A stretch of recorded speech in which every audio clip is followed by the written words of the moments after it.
Hey team, I'm going to take you through some variations of why I would seem and deem this to be an important piece of equipment in the gym, the kettlebell. Now, the kettlebell is great for core, it's great for all over body, and also as well, muscular power. It's all about that power, okay? So here is 3 variations of how and why I would use a kettlebell. Before we delve into the kettlebell itself, safety is paramount, okay? So you need to make sure, one, that the kettlebell you're using is a relatively safe weight that you can manage yourself. You don't want something that's going to dictate how you swing that kettlebell, okay? And secondly, be mindful of your surroundings, ensuring you know what's going on around you. You're swinging something around, maybe it'd be overhead, maybe in the front, maybe you're clean and jerking. So you just need to make sure that you know what's going on in and around yourself. Variation 1, the kettlebell swing. It's a standard practice with the kettlebell. It's all about power generation of the hips. Getting the hips moving, great warm-up movement. Ideally, what you're looking at is the popping and driving of the hips, making sure that it's an effective movement. For example, this would be predominantly shoulders. We're not gaining any drive from our hips, okay? So you think about how transferable that is for maybe a movement like the clean or the snatch or the burpee.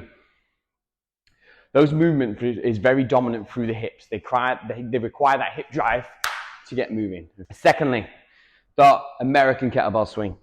With the American kettlebell swing, we're creating instability overhead. We have to then grip the kettlebell relatively tight at the top, hold that top position, and make sure that this lift is balanced. If it's imbalanced, what you're going to tend to find is the kettlebell move behind you or in front of you. And third thing, the unstable walk, or the farmer's walk. Other variations can include the overhead walk, the front rack position walk, or the upside down kettlebell walk. Finally, within CrossFit, we tend to use the posterior chain a lot. Kettlebell's a great variation to engage that posterior chain.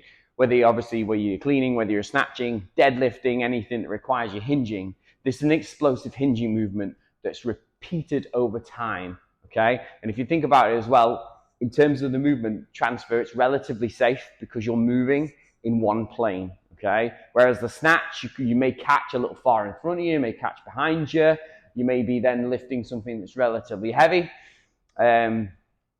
Also as well, we have to then obviously, if we're thinking about core to extremity, which is the further away something is, the harder it is to hold, you're going to then find that kettlebell is going further away and closer to the body each time you do it. So it gets progressively harder, so the core has to switch on, okay? And then finally, it's great for your cardiovascular system, okay? You're doing this over and over and over and over and over again, okay? Your heart rate's going to then start getting jacked. So try these 3 variations, okay? As I say, great for stabilization, great for the cardiovascular system, and absolutely fantastic for your posterior chain. Give it a go. Let us know how you get on. And as always, enjoy the process, team.